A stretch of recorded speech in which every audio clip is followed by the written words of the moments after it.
Okay, I think we can get started. I'll start with presenting Alfonso. So I'm sure you heard about the news of this high-energy neutrino detected in the Mediterranean. It appeared even on Telecinco. So I'm very happy to have here Alfonso talking about this event. So Alfonso is an expert on high-energy neutrinos and astrophysical neutrinos. He did his PhD at IFAE in Barcelona on the T2K experiment. Then he did a couple of postdoc, one on IceCube and one on KM3-Net. And now he's a researcher at IFIC in Valencia working on the KM3-Net experiment. So I'm sure he's going to convince us that this was a neutrino event and not a fish with a lamp on the head. So thank you very much for coming with such a short notice. And we are very eager to know more about this. Okay. Thank you. Thank you, Roberto. Well, thank you, Roberto, and thank you, Elena, because they arranged this in such a short notice. It was like last week, calling me, can you give a talk here? And luckily, I was having the weekend here with some friends. We were spending time in a Sagardotegi, drinking some sidra, and then we said, like, it's perfect that on Monday, I can give you a bit of explanation on what we saw a couple of years ago. So I don't know how many of you have heard about this thing. Anybody here knows already what is KM3-Net? Or it's more or less. More or less. Like there are some people that have no idea about it. So I will try that the people that know already about KM3-Net gets convinced on what we have seen, and the people that have no clue who is me and what is this thing about KM3-Net get a bit interested in this topic. So basically, the whole talk is going to be about something that,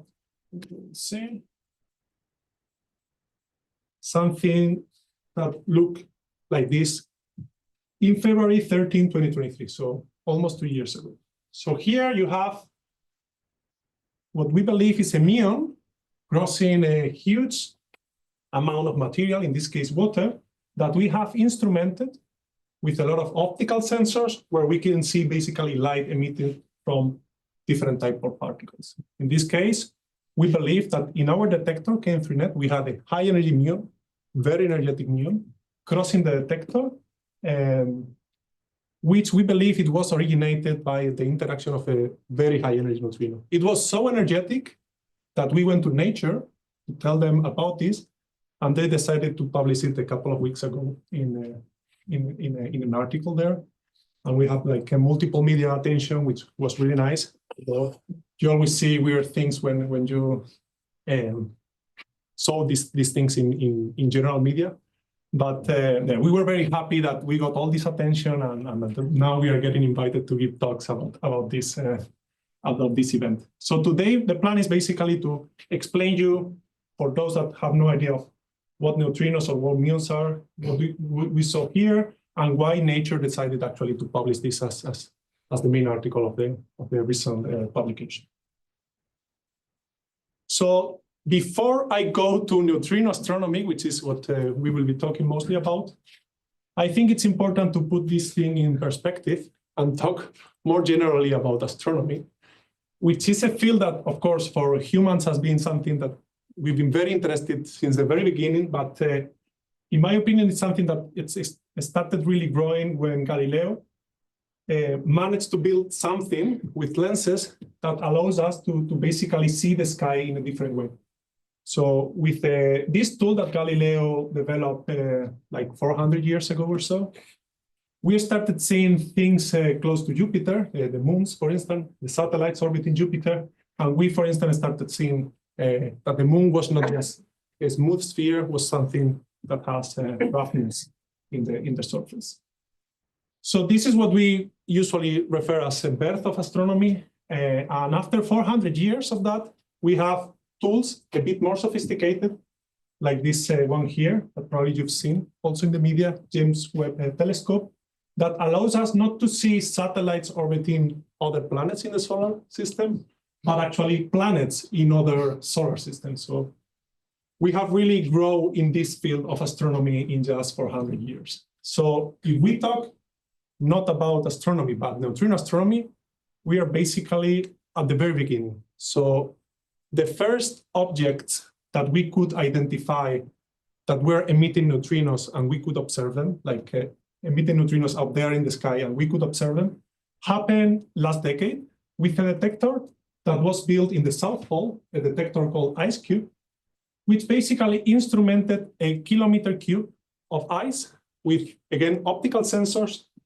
like this one here that allows them basically to see these neutrinos. And I will explain you how you can actually observe neutrinos with these devices. So of course, the complexity of this device is not at the same level as the Galileo stick, but yeah, it's a bit more expensive, this one, than the one from Galileo. But still, we are at the very beginning in this neutrino astronomy. We are just starting to see things with it. The first thing that we have observed of objects out there in the sky emitting neutrinos, in this case, high energy neutrinos, it's an active galactic nuclei called NGC 1068 that we have already identified as a emitter of high energy neutrinos. And then we have also seen neutrinos of high energy coming from our galaxy. So we believe that they are produced because of interaction of ultra high energy cosmic rays with the gas surrounding the Milky Way, that we can basically see an excess of those neutrinos getting to the Earth. But of course, if we talk about neutrino astronomy in general, and not only about high energy neutrinos, which is what the IceCube has been focusing on, we have other events in the sky that we have seen with neutrinos. One is the supernova that happens in 1987, where 3 different detectors observed like an excess of neutrinos. They couldn't really localize where they're coming from, but they could really see when the supernova happened a few seconds later, neutrinos, an excess of neutrinos in their detector that we associate to that supernova explosion. And then we have actually seen with a also very nice detector in Japan called Super Kamiokande, we have been able to see the sun with neutrinos. So this is a picture of the sun with neutrinos instead of with photons. That is what we usually use. Okay. The question is why it's actually neutrino astronomy interesting for us. So why do we care about objects emitting neutrinos and not just focus on objects emitting photons? And the reason is that neutrinos has a very peculiar thing, and is that they interact very weakly, which it's actually very nice if you want to understand very extreme environments out there in the universe. So it is believed that in certain processes out there, like for instance, near a black hole where you have this accretion disk, you could have protons being accelerated at very, very high energies that we cannot reach here in the Earth. And those protons could interact with the surrounding media, with the environment that is surrounding them. So we believe that in those interactions, both photons, but also neutrinos are produced. And the problem is that if we try to see those events with photons, if those events happen long time ago, that means basically far away from us, will not reach the Earth. They will be absorbed as they travel through the universe, the more energetic they are. And that basically makes the universe opaque to high energy photons.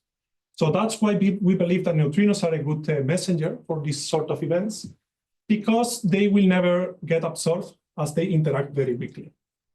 So they can basically escape these environments, and they can also point to the source.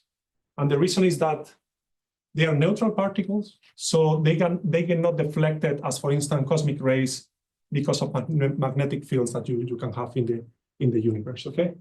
So the nice thing is that if you see a neutrino in the Earth, a high energy neutrino, you can really point back where it comes from, and then you could try to identify different sources of this type of very extreme events. Another reason that they are very interesting is that they oscillate. Neutrinos oscillate. So they would work very well as interferometers, because you have something that is like a quantum system traveling for so much distance that you can study, for instance, beyond standard model scenarios, and very interesting features that you can study just because they oscillate. So that's the reason why we do neutrino astronomy.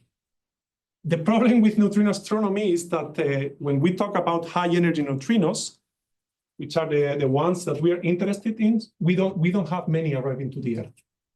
Here you have a plot where I show you the flux as function of the energy of the neutrinos. So basically how many neutrinos arrive to the Earth as function of its energy. So if we look at this regime, here is where solar neutrinos are actually the dominant source. This is of the order of MeV neutrinos. So we have quite a few. We see actually a lot of them crossing our body every second.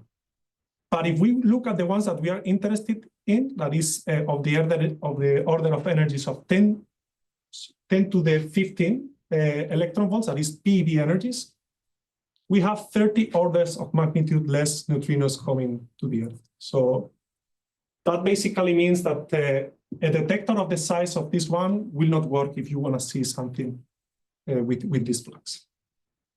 And the other problem is that the cross-section, so basically the probability that these neutrinos interact, as I was telling you at the beginning, they are weakly interactive particles, so they rarely interact. And actually, as you go higher in energy, so this is the cross-section, so the probability of interaction as function of the energy, as you go higher in energy, they are more likely and likely to interact, but it doesn't rise as rapidly as the flux goes down. So basically, that means that even if the cross-section goes higher, you are very suppressed by the flux. So that means you need to build enormous detectors. So, and that was the reason why we built something of a kilometer cube, like IceCube. So what have we learned actually so far about neutrino astronomy with a detector like IceCube? So the first thing that we got convinced is that they actually exist. These astrophysical neutrinos is something that is out there and we can see in the Earth. This was something that was more or less published in 2013. And the idea basically was to look at the energy distribution of high energy neutrinos. So this is the energy distribution of high energy neutrinos.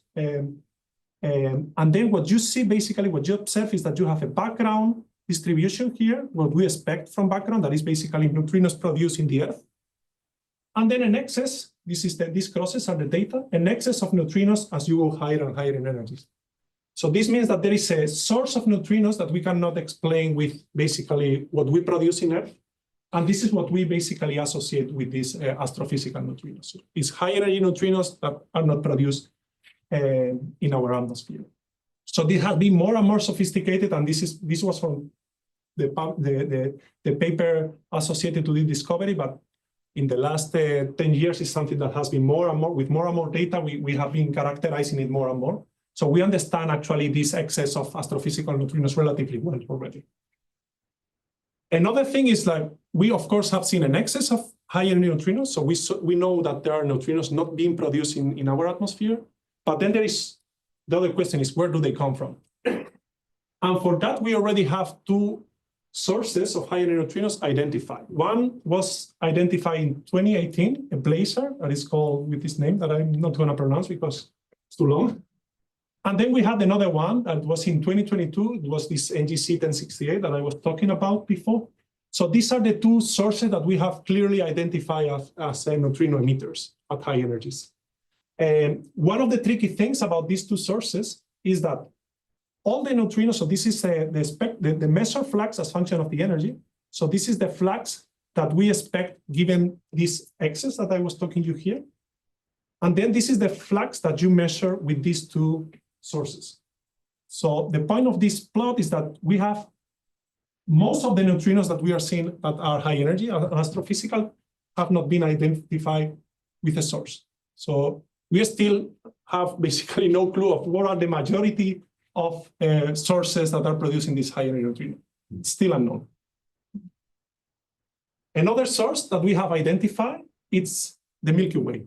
What I was telling you before, we have seen an excess of neutrinos coming from the Milky Way, which we understand as cosmic ray interactions with the gas surrounding the center mostly of the galaxy.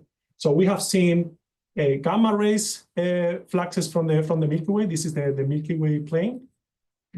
From that, we can actually predict what particles have been producing these gamma rays, that we know they are pi zeros. And then if there are pi zeros, we also expect charged pions that will basically decay into neutrinos. So we can play this game of if we see high energy photons, we expect high energy neutrinos, and we are actually seeing them. All these things have been done with IceCube. in the order of 10 years. So yeah, it's a relatively rapid growing field. And the last important thing about IceCube is what is the most energetic neutrino that they have seen, which is very related to the talk today.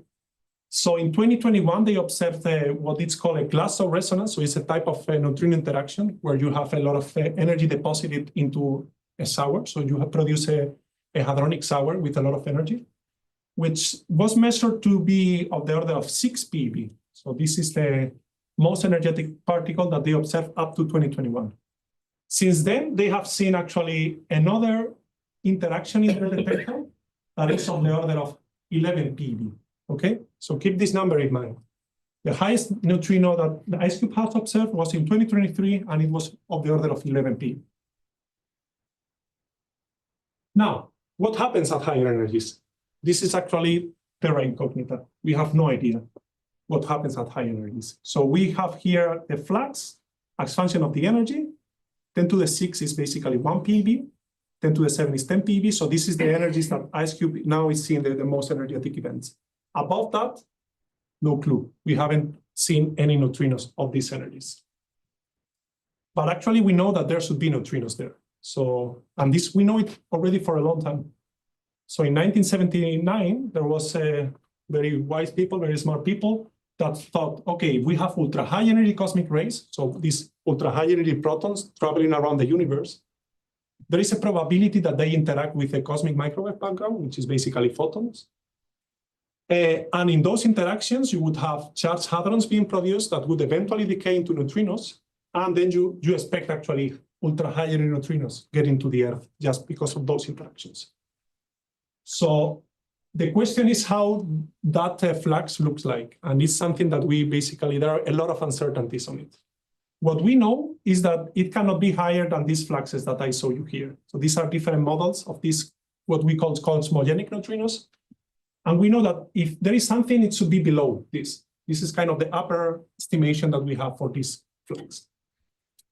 And we actually have multiple experiments that have tried to look for these neutrinos. But the problem is that these fluxes here, this is the flux multiplied by the energy square. So it's, if you don't multiply by this flux would be looking like very, very steep. So yeah, it's a bit tricky when you plot things with the E square. But the important point is that none of these detectors that I show you here have seen ultra high energy neutrinos. That is what we call these neutrinos here. So they have put like upper limits on the flux that they can see. And well, this is actually a very intense race to see the first ultra high energy neutrinos.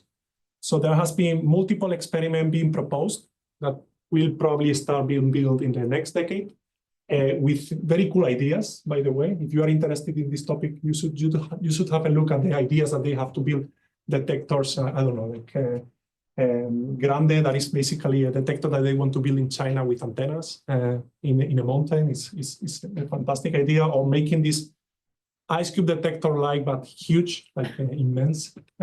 So there are many ideas to look for this, but none of them has seen a neutrino yet here, okay? And it's actually a rapid growing field. So if we focus more on these energies here, the ones that IceCube has been really looking at, we have multiple experiments working right now and being planned. IceCube is in the South Pole, but now we have one that was working in the Mediterranean Sea, Antares, which is the predecessor of KM3-Net, the detector that I will explain you now, which both are in the Mediterranean Sea. Then we have another one in Russia, in the Lake Baikal, which is the deepest lake in the Earth. And it's actually quite cool, this experiment.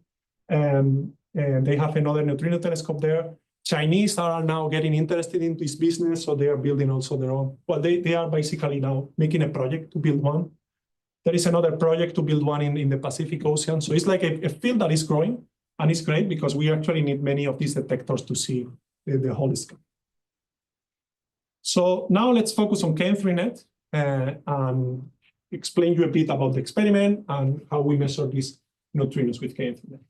So KM3-Net is an international collaboration with many partners, international partners. Most of them are Europeans, but actually now we have been expanded to other places in the Earth. But yeah, it's mostly European partners, and actually Spain has a big contribution in this experiment. So what is KM3-Net trying to build, this collaboration? So it's trying to build these neutrino telescopes underwater. So it's what we call underwater Cherenkov detectors. How does it work? We have two different infrastructures, one in the coast of France here, ORCA, which is trying to actually see neutrino oscillations. So they focus more in low energies. And for that, they are actually building a dense instrumentation of these optical sensors with 115 detection units that I will explain you in a minute. And then we have ARCA, which is the one that is going to be more interesting for this topic, for this talk, whose main goal is actually to see high energy astrophysical neutrinos, basically what IceCube has been trying to see over the last decade. The instrumentation is more or less the same size as IceCube, so it's 1 kilometer cube. It's close to the coast in Sicily, so it's like 120 kilometers away from the Sicilian coast. And the seafloor, so basically the base of this detector, it's around 3.5 kilometers deep in the Mediterranean Sea.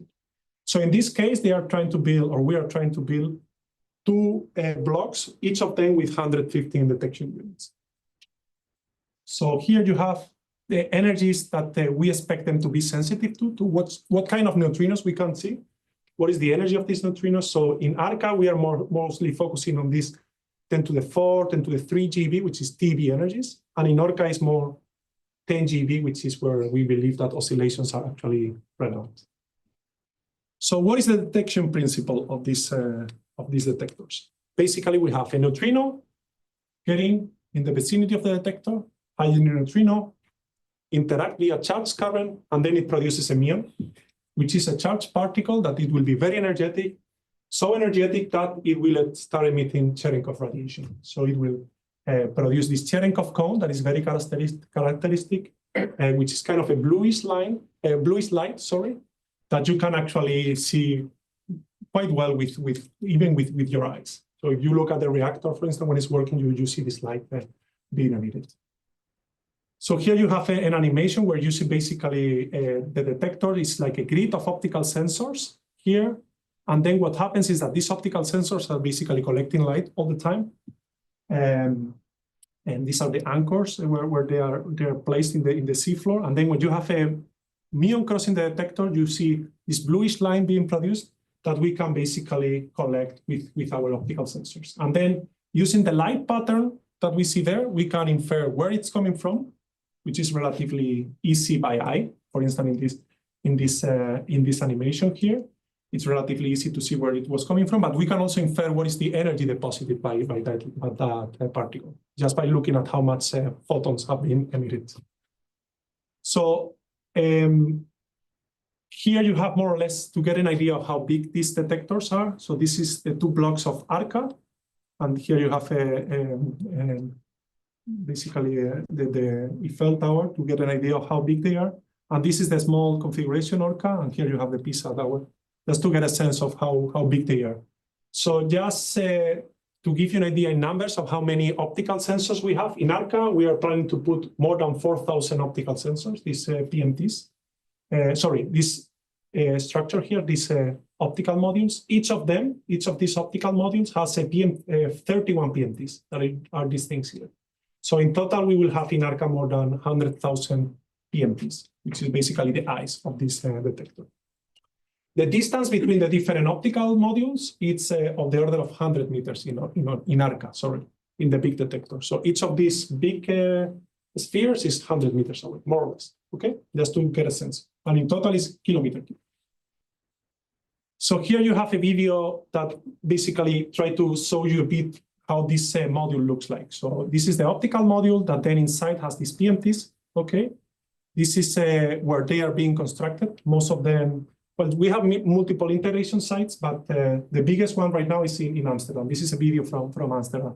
So this is one of the engineers actually building the optical modules. So this is basically two half spheres where we put the PMTs, then we basically close them together, and then we assemble them, and we connect multiple of these optical modules together, okay?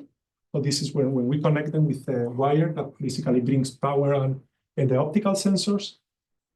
Okay, and then what we do is to put them in this structure that you see here, that is a very important structure for the experiment, which is the one that we use to deploy them in the water. So basically what we have is a huge line with these optical modules, and then we wrap it up in this sphere here, okay? This is what we call a LOM. It's something that it was specifically designed for this experiment. It allows us basically to do this thing of deploying in water multiple times with the same ship, okay? So this is actually one of the deployment campaigns in the Mediterranean Sea. This is in Italy, close to Sicily. So here you have one of these domes. And then basically what they do is to throw it in water, okay? So you have this yellow thing that is an anchor. It's heavy. So it basically, when it reaches the seafloor, it gets there, it gets stuck. This is something that we need when we work down there. It's like a submarine that allows us to basically plug things like cables and see things over there. It's our eyes down there. So here you have the LOM, which this structure getting into the seafloor. This is the junction box that is basically where all the wires go, and then they go to the coast. So this is the system that we use to release this LOM. It's actually quite cool. So you unplug it, and then it goes up because it has a lot of buoys. So it goes up, and then you have all the different optical modules being basically arranged vertically because we have a buoy on top. So it gets basically in this vertical structure, and then we collect this LOM back again so we can reuse it. So it's every time that we throw one, we can recover it back. So the system is like, it looks simple now, but it took a lot of time to actually get it to work. This is an actual real images of these optical modules down there. This is, again, below 3 kilometers underwater. So it's quite tricky to have things working there.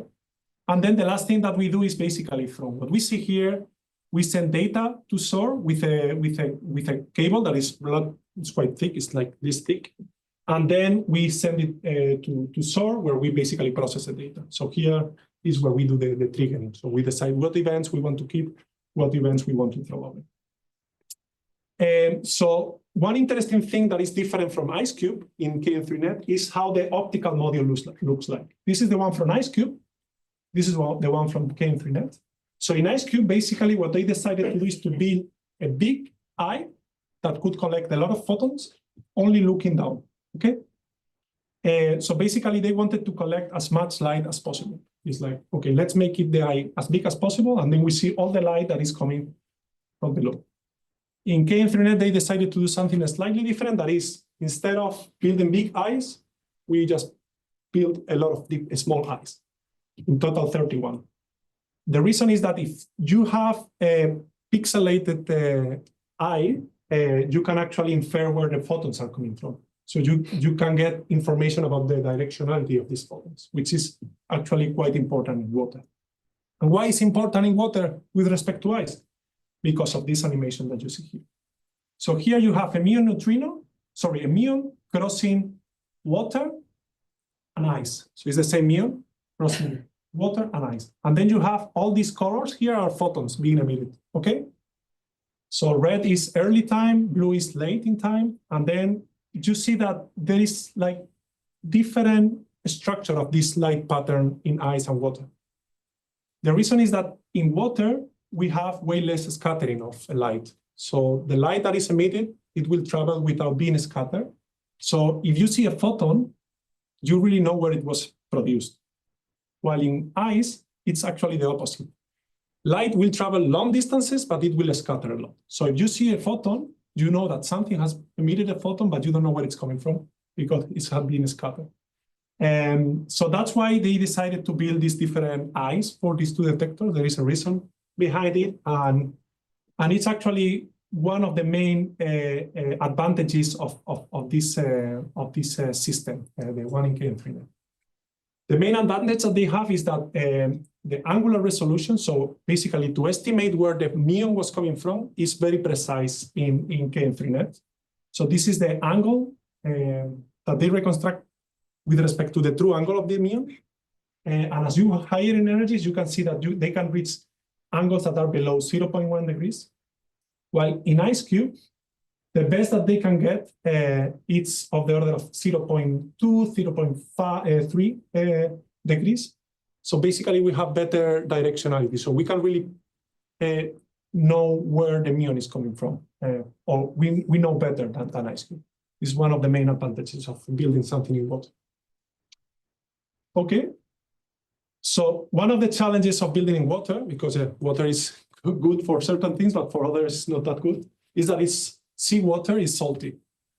That means that we have actually a lot of environmental light.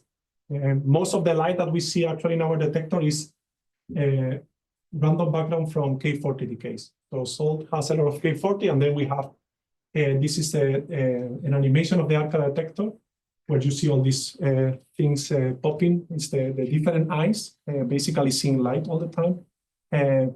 And this is something that we need to get rid of. So this is a problem that they don't have in ice, because they don't have as much salt as we have. So the nice thing about this is that this is constant. So it's steady over time. And that allows us to actually calibrate quite well our detector, because we know how much salt is in there. We can calibrate relatively well the charge of our PMTs, the charge that they collect, and also the timing. So it's relatively easy to get rid of this background. Another thing is that down there, even if you are 3 kilometers underwater, things move. And actually here you have an animation of one of our lines, one of these sensors, over time, how it's moving because of the sea currents. So we have these modules that are basically moving of the order of meters over time. And this is something that we really need to monitor, because we really need nanosecond accuracy of where the photon was detected and where was emitted. So this is actually very important, to have a system that allows you to know where the modules are all the time. This is done with acoustic emitters and basically piezo sensors that we have attached to each of these modules. So this is something that is really, really important. And the third challenge is that we have not only neutrinos getting to our detector, we have a lot of muons not being produced by neutrinos, but being produced by cosmic rays in the atmosphere. So this is 10 milliseconds of ice cube data. And all these lines that you see here crossing are basically muons. So actually, to give you some estimates of how many muons we have, atmospheric muons, we expect around 3,000 per second in our detector. So basically, muons that we don't really care about. Atmospheric neutrinos, we get 1 every 6 minutes. And then the ones that are we really interested about is around 100 every year. So we need to get rid of these two to see the ones that we are really interested in. So here, the most important thing is actually to process all this data to get rid of background that we really are not interested in. The deepest that you go in water, the better, because these muons will at one point get absorbed, but still we see a lot of them. But actually, muons are also interesting because they allow us to calibrate the detector as well. And the reason is that most of the muons that basically come from above, from below, we have the Earth as acting as a shield. But the ones that are coming from below, sometimes we actually have the sun and the moon. And in those regions, if we look at the sun and the moon, we actually would expect less muons coming from that direction, because the cosmic rays that would travel from that direction would be basically absorbed by the moon or the sun. So we would see like a shadow. If we look at that direction, at the moon or the sun, we will see less muons than from the other directions. And because we know where the moon or the sun we can actually calibrate the orientation of the detector. Okay, that's basically the idea. And that's something that we have done. And it helps a lot to understand how our reconstruction of the direction of our events is, and also to calibrate the orientation. And last is these neutrinos, the atmospheric neutrinos. So it's neutrinos that are produced when cosmic rays interact in the atmosphere with nitrogen or oxygen in the atmosphere, producing a lot of hadrons that will eventually decay into these neutrinos. So the good thing about these neutrinos is that they happen at lower energies. So they look exactly the same as the one from the ones of neutrino astronomy, but these ones actually are lower energies. So that's one thing that is good. And the other thing is that they come more or less isotropically from all the places. Okay, so if you look here or here or here, you should have more or less the same amount of neutrinos getting to the detector. Okay, So with those two things, we can sort of get rid of them when we do neutrino astronomy. So what is the current status of the detector? It's not still finalized, so it's under construction. In 2019, we had only one line in ARCA. And now, 2024, we had like 33 lines that have been deployed, okay? That are actually down there. At the time that we observed this neutrino that is now quite famous, we had like 21 lines. It was in 2020. So the main results until around 2 weeks ago were relatively boring because, I mean, it was a detector under construction, so we were still doing a lot of commissioning, trying to understand our data. So it is still a lot of things that we need to understand in this detector. And the main two results were that we did a measurement of atmospheric neutrino oscillations with ORCA, which, well, it's not as competitive as most of the experiments doing neutrino oscillations, but we proved that we could do it, which was cool. And then in terms of neutrino astronomy, our main conclusion was that this detector was too small to see anything. As I was telling you before, the flux that we have is relatively low, cross-section is not that high, so we need to collect a lot of data to start seeing an excess of neutrinos at high energies. And we couldn't really identify any high-energy neutrino that was interesting. So nothing surprising. It was sort of a boring life for the people working in this experiment until early 2023, more or less the time that we do interesting things here in Donosti, that we observed something like this.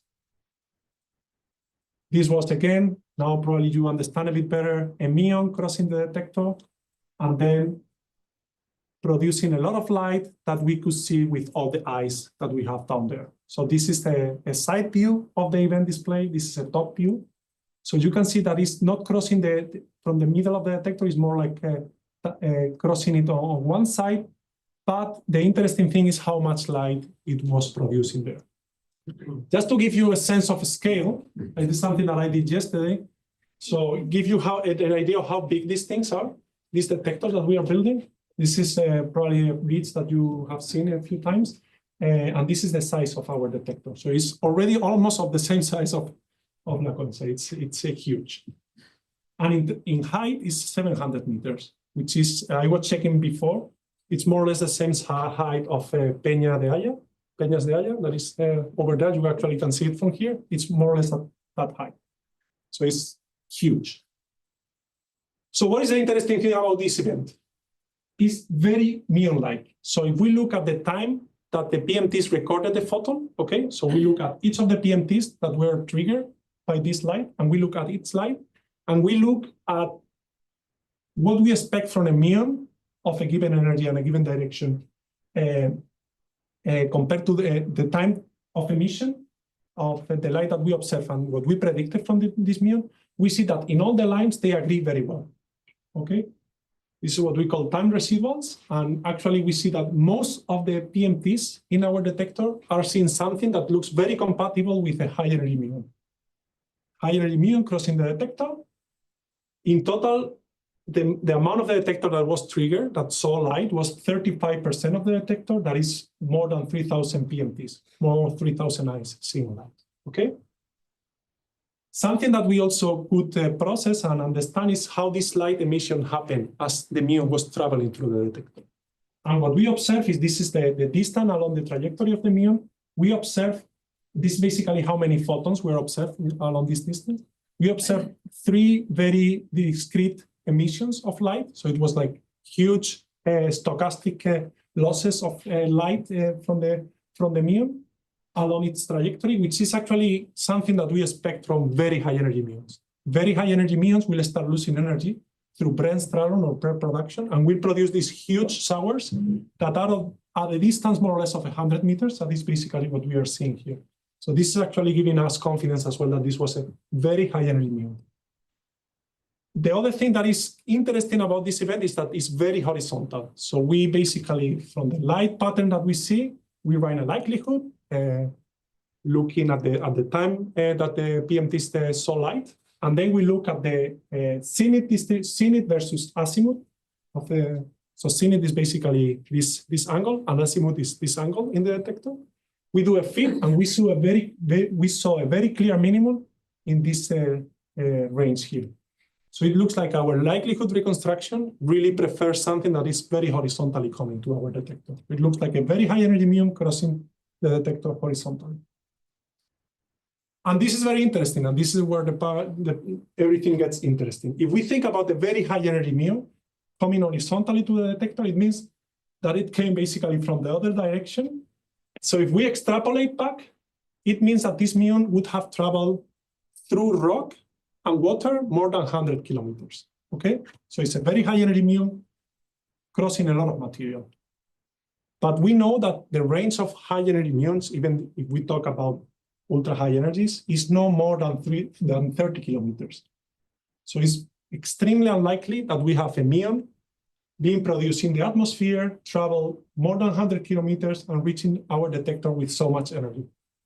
The only explanation that we have using a standard model particles is that we instead have a neutrino crossing part of this material, then interacting with water or rock, producing this muon closer to the detector, and then this muon would cross the detector.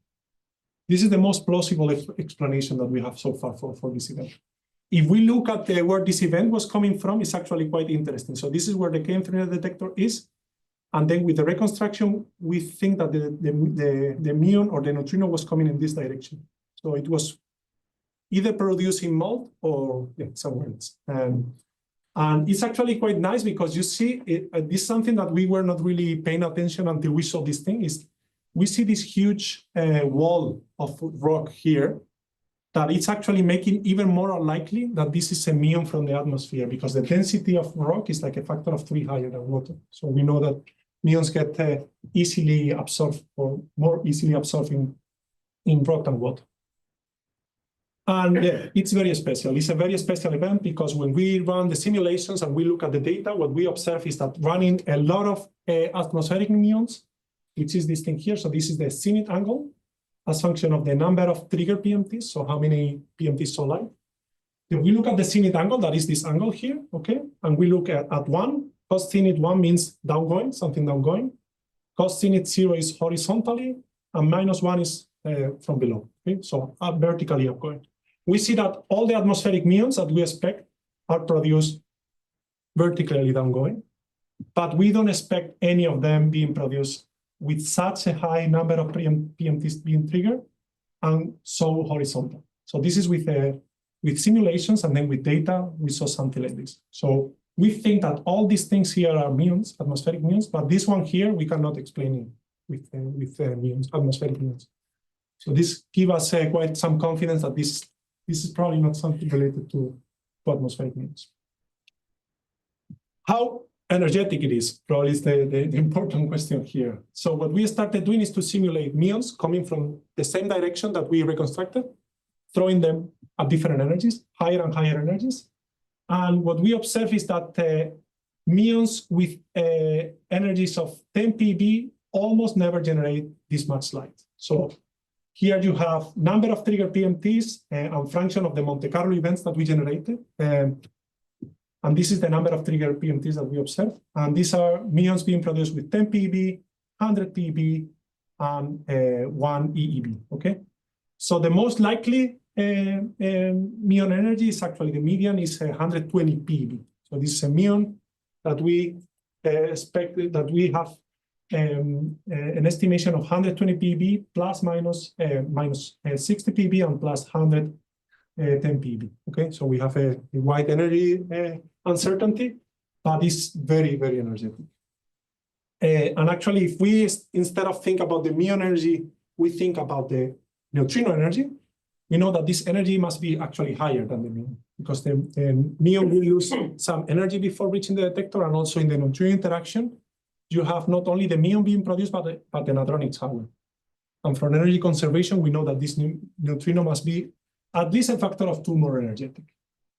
So if you make the numbers with simulations, what we have seen is that this neutrino has a factor of 20 more energy than any of the neutrinos that IceCube has seen before. And if we look at the flux, so given the size of our detector and how much time it's been taking data, we can estimate what is the flux that you expect to see a neutrino with this energy, okay? This is what we plot here. As function of the neutrino energy, the flux that we expect, this is what IceCube has seen over 10 years of data taking.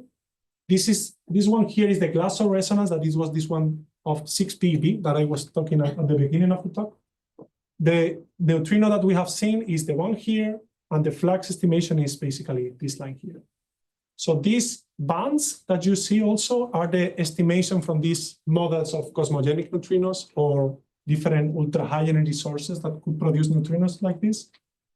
And this is actually the constraints that were put by Oye and IceCube. Oye is another detector that can see ultra-high energy neutrinos.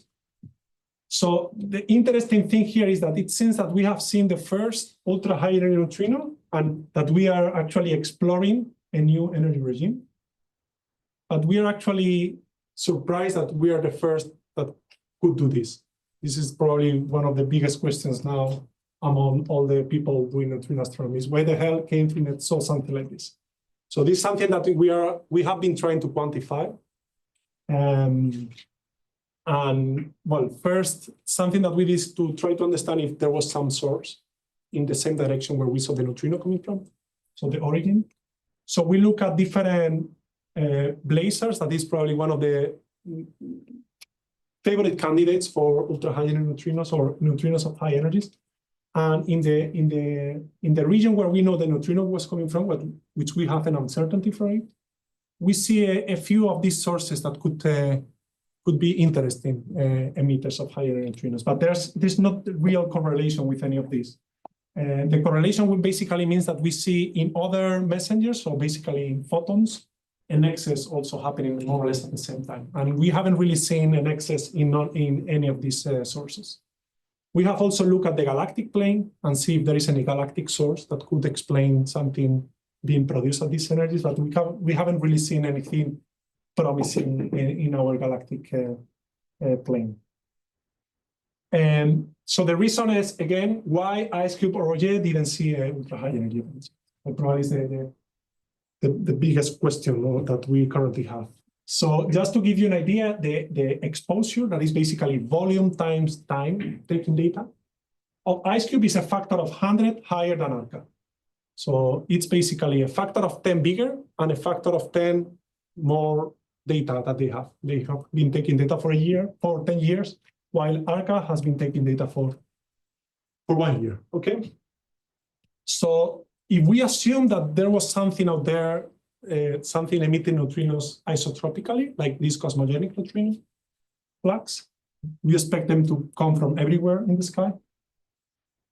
What is the tension that KM3-Net saw a neutrino of this energy and IceCube didn't see it? Well, the tension is of the order of 2.3 to 2.5 to 3 sigma, which, well, it's tension, but we cannot really call it an anomaly. It's of the order of a probability of 95% to 99% is in that area.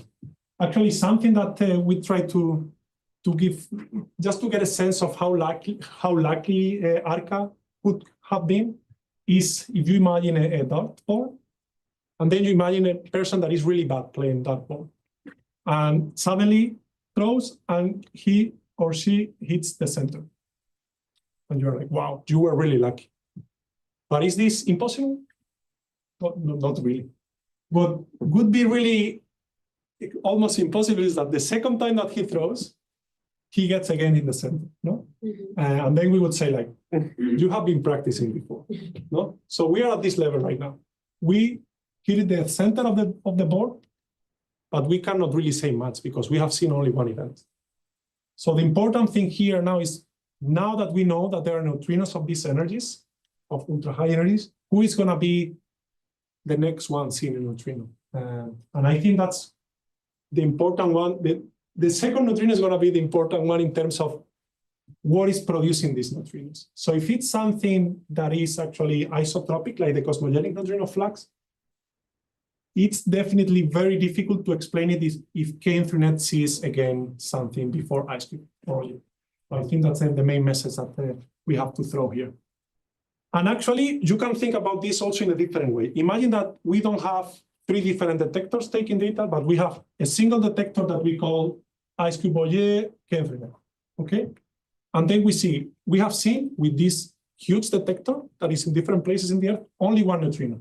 What is the flux that we expect given this experiment? Well, the flux that you expect is somewhere here. Instead of the one that I was talking about before, in the moment that you start adding exposures, your flux goes down. And then in this area here, you are already well below the constraints from these experiments, like ice cube ORCA, which makes sense because you are also using them to do your measurement. But you are starting being in a regime where actually these cosmogenic neutrinos are interesting. So I think that this is an important message here. It looks like it could well be a statistical fluctuation, that KM3 was lucky because they already had a detector there, but it's not crazy to us to think about something like this happening. And yet, with that, yeah, thank you everyone, and I'm happy to take any questions that you may have.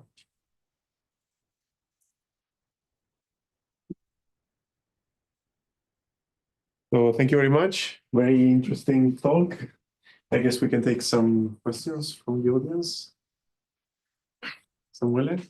You showed in slide, I think 46, maybe before.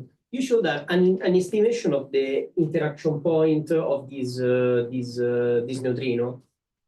I think before like this, but effectively it could be any combination of any depth and neutrino energy. So you consider all these hypotheses, excluding the atmosphere, what is before, yeah, and then you put up huge uncertainty of the energy essentially.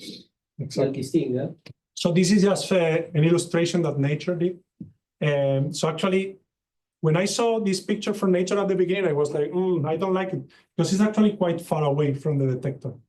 So it should be a bit closer, in my opinion. But yes, the way that we do this, it's basically, we run a lot of neutrinos coming from here, and basically see the energy that the neon gets when it's basically releasing light here. So we could actually give a range where we expect the neutrino interaction happening. And actually, it also gives an uncertainty to the energy estimation, definitely. So you take that into account. When you put this band here, which is basically the energy uncertainty at the 68% confidence level. So this band here already takes into account that uncertainty given the interaction point. Okay. Another question: how does it impact to you if the neutrino is produced really inside the sensitive volume with respect to the fact that the neutrino is produced outside? Yeah. So that's actually a very good question. So if you would have the neutrino interacting inside the volume, probably what we would see is a light profile that would be a huge light at the beginning, and then an emission from there. But the thing that we saw this thing at the beginning really gives you a sense of a muon, what we call a through-going muon. So and the reason is that if the interaction happens inside, you don't have any more just the muon crossing the detector. You also have the hadronic shower that is produced as well, that will give you a lot of light where the vertex of the energy estimation improves. And the energy estimation improves, definitely. That's a good point as well. If we would have the neutrino inside the detector, the neutrino interaction would be fantastic. But difficult. Yeah. You have to be, let's say, more lucky, because Even more lucky. even more lucky, because the volume at the end is just your instrumented volume. In this case, you can actually use not only the instrumented volume, but volume outside the detector as target. No? And that's the reason. Thank you. So you have said that IceCube have a worse angular resolution than you, but in the paper you publish something like 1.1 sigma. So why this difference? That's a very good point. Because actually, if you compare the angular resolution of IceCube at these energies, I think I have it somewhere here. Yeah, at these energies, this is 1. So why the hell we are at energies that is of this order? Why the hell we have such a bad angular resolution? The reason is that we have not yet a clear idea of where the detector is. And let me explain it. So the reason is that our detector, we deploy the lines, But the tricky thing about our detector is that you need to know the absolute orientation of these lines. So whether these lines are more like this or like this, and where most of the our uncertainty, angular uncertainty comes from right now, it's in this axis, basically the azimuthal axis. It's basically telling you whether the detector is more like this, or is more like this, or is more like this. But we have an uncertainty for that. But the error in angular uncertainty is a circle. So when you go to the reconstruction of the position, we do it in a conservative way. But it's true that if you want to do it precisely, it shouldn't be a circle. You shouldn't assume 1.5 degrees everywhere. It should be more like an ellipse or something like that. And this is something that you can improve and then reconstruct this event better? Absolutely. Okay. So that's a very important point. Yeah, thank you for bringing this up.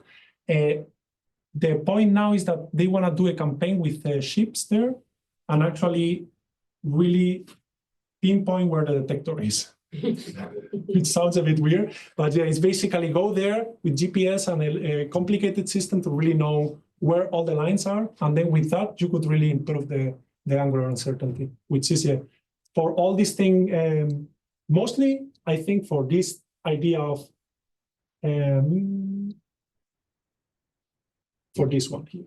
This is very important that we nail it down because we have so many sources in 3 degrees that it's really impossible to do any correlation.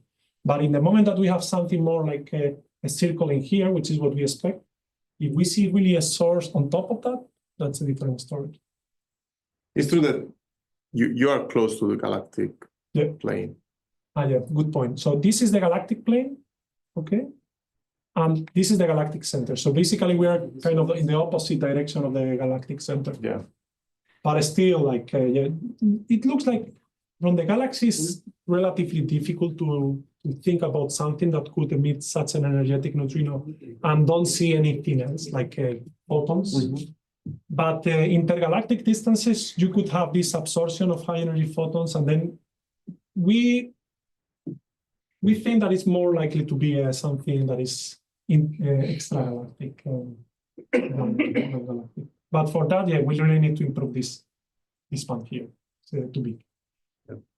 You have too many trial factors. So when you do the study here, is that you need to take into account that you are looking at multiple sources at the same time. Yeah. Okay. Any other? Yep. When do you expect to see the next one? Well, that's You have the.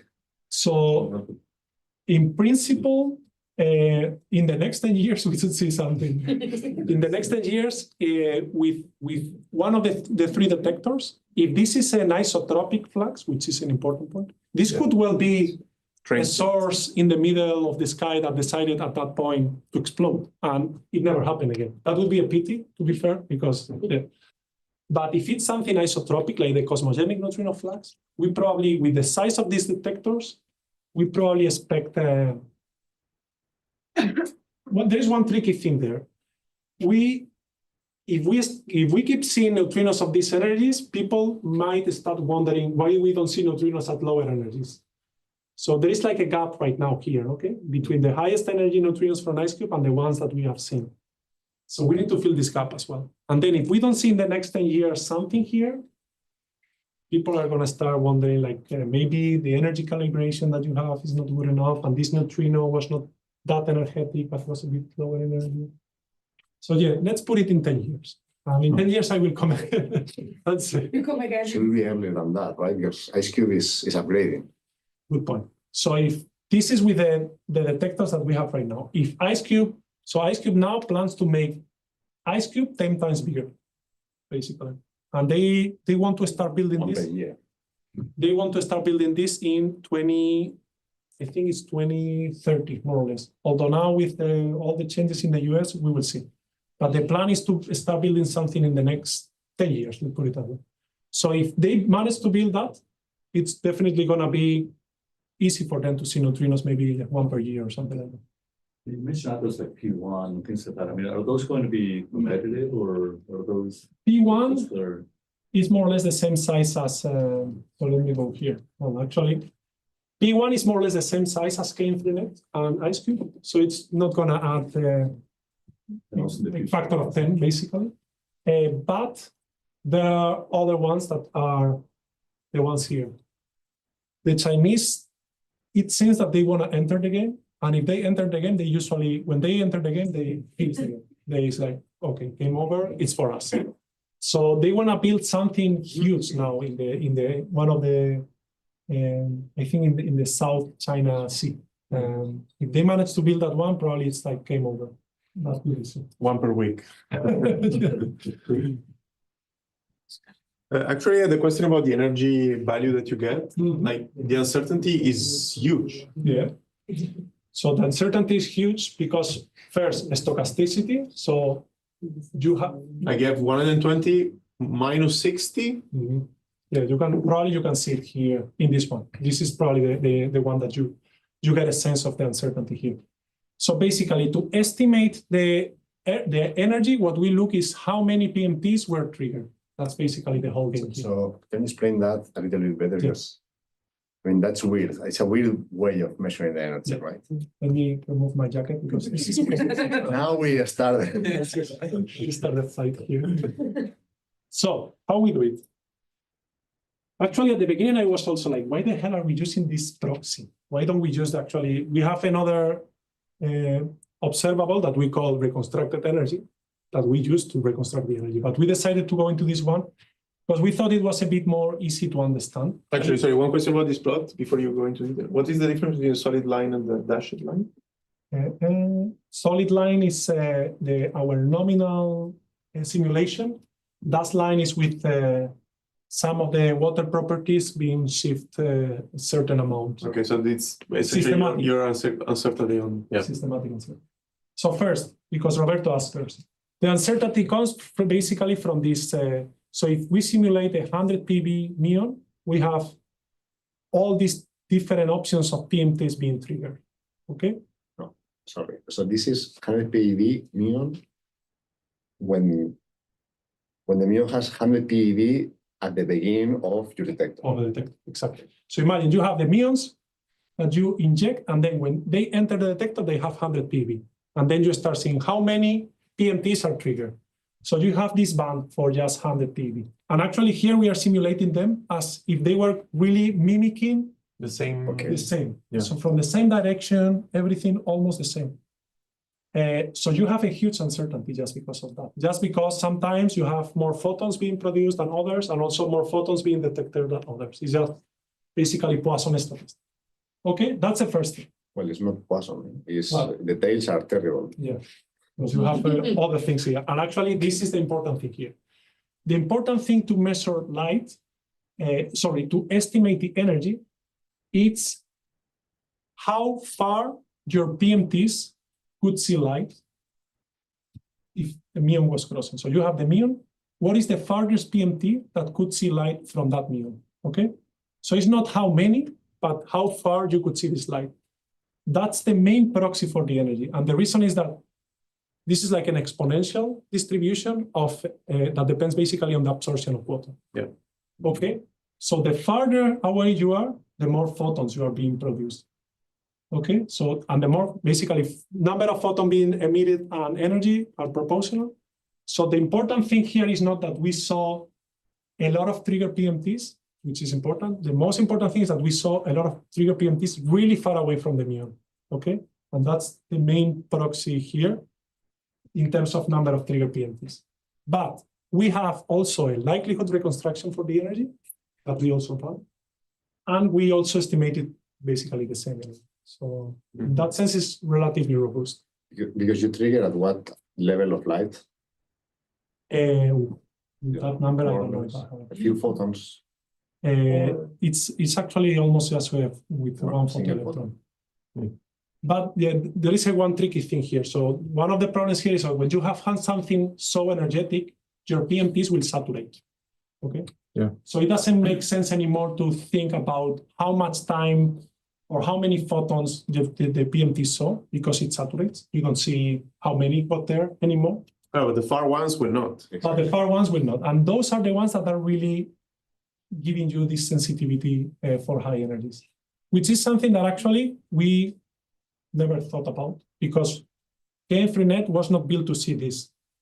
This is something that we got just out of, actually one question that I'm getting lately is like, was this like a planned analysis? Was something that you were looking for? And we're like, no, this is something that we saw there in a different analysis that we were doing.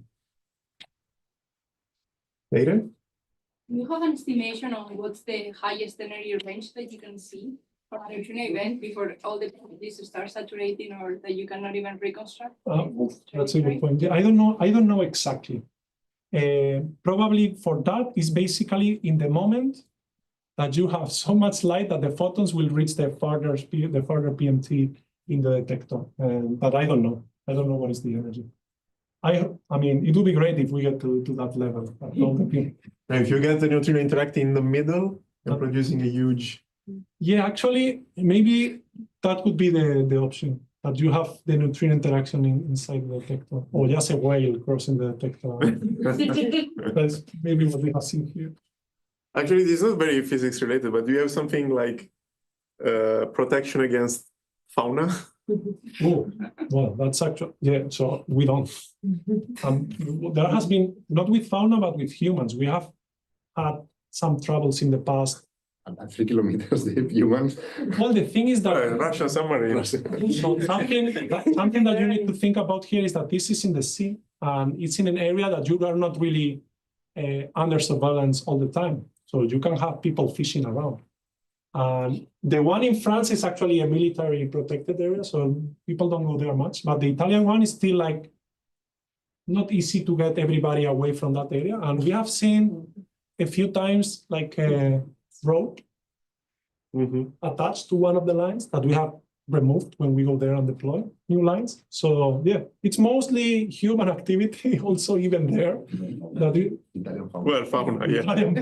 Yes. And then there is also like something that we call bioluminescence, that is basically plankton or things like that that are emitting light. But what we saw is that in the moment that we observed this event, the rate of bioluminescence that we were seeing in the detector was relatively low. So it was something that Also, it wouldn't look like a track, I guess. Yeah. also it wouldn't be relativistic. Yeah. Very fast plankton. Sea life. Coordinated from. Okay, so if there are no further questions, let's thank the speaker. Yeah. I'm going to check if there are any questions on Zoom. But I don't think so. No. Okay.